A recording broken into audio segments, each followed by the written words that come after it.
Everyone, we're back here, Roller Dad News with the RDN Roller Show. We have Kyle Soper joining us for this edition of our interviews.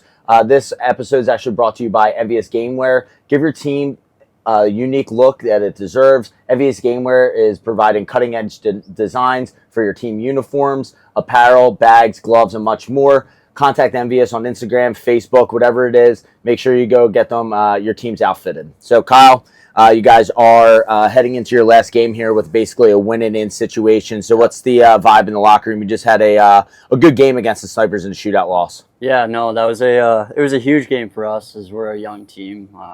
Most of our teams, the 2000s, just like getting fresh into pro this last couple tournaments in the summer. We got a couple of 04s on our team, so to come back against a team like the Snipers, who obviously know how to play with a lead, right? Like they're one of the better teams in roller. Yep. Just gives our young guys a lot of confidence going into the next game, and we just gotta play our game and hopefully get the win. Get the win. So winning in pretty much, right? Yeah, winning in, yeah. I want to talk about a guy on your team that I know pretty well is Lane Hartwell. Last year, I think your goalie got hurt going in the State Wars, right? So now you have Lane Hartwell backstopping you, which is a huge pickup for you guys. Yeah. He's a giant in net, and he's awesome too. So what kind of confidence does that give you guys being able to like counterpunch on offense? Honestly, like it's unbelievable just having him back there, especially because like last year we had those issues where you got to be a little bit more.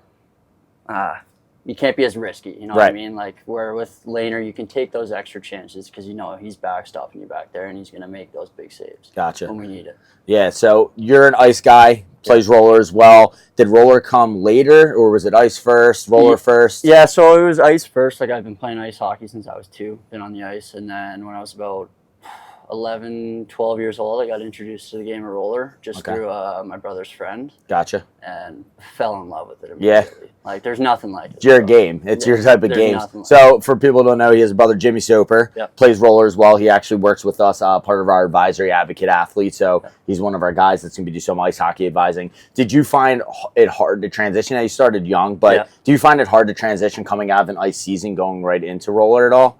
Not as much anymore. Back in the day, like a couple years ago, definitely did find it a little tough for the first tournament. Just get your feet back, getting your edges back on the wheels because it's a lot different, right? Like you're digging in, but now it's kind of more of a smooth transition. Do you think ice and roller are becoming more connected now more than ever, considering the ice game's changing into a puck possession game? 100%, and it's just like the skill game, and you playing roller, you get that different poise. Like for me, I grew up playing forward in ice hockey. And then because of inline, I switched to defense and ice. Right. And it's just like it gives me that extra second where you're going to make that pass, right? You're not just going to chip it up the boards. Yeah, you're a pretty offensive defenseman. So you scored a few goals in your day. I know last year at State Wars, you had a ton of big goals for your team. You guys were awesome last year. We played against you guys with the Shakers, and it was an absolute battle back and forth. Yeah. And you talked about you have a lot of young guys on this team. Is there anybody we should be watching out for that's on your team? Like one of the young studs that's really stepping up this tournament? Definitely Jack O'Hannison. Yeah, he had 2 in the first game. That were 2 in the first game. I think he had 3 maybe the second game, like, and he's only in 04. Jesus. Like, Tours was his first tournament pro. This is only his second tournament pro, and he's just jumping in and like no problem. That's crazy. Now all these guys are generally from the same area, right? Yeah, all most of our team is from Detroit. We got like I'm Canadian, so we have a few Canadians, and then majority is Detroit. 1 guy from California. Yeah, and then you have Dean Moore as well, right? I'm not sure where he's from, Diener. Yeah. So, Hayden Maxwell's on the team, so from Cali. Real quick, just kind of ended on a few things here. You played Team Canada a few years ago for the World Games.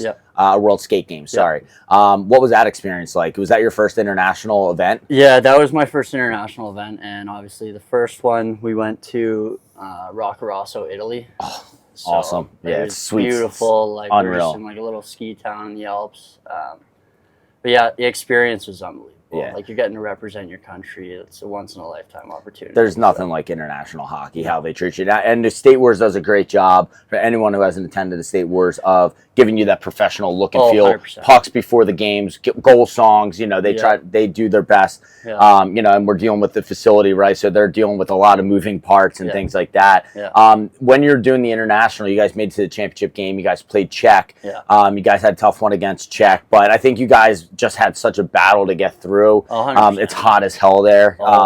So do you think do you like the international game, or do you like the game here that's kind of played at this State Wars tours and art stuff? it's tough to say because, like, again, you're representing your country, Yeah. so it's like the pride you have when you're playing in those games. Especially Canadians, you guys have a ton of pride. I love it. So it's like these like state wars, man. It's the best of the best. Yeah. Like every game you go into is going to be a battle, no matter what, right? Where you get worlds, there's a couple games. Yeah. Where Playing some weaker countries. Czech, right? Like. Yeah.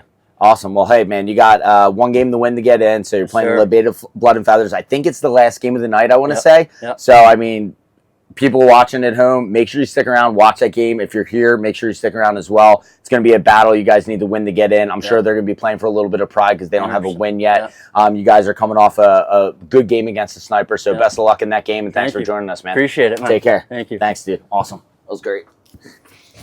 Short and sweet. That was nice. Thank.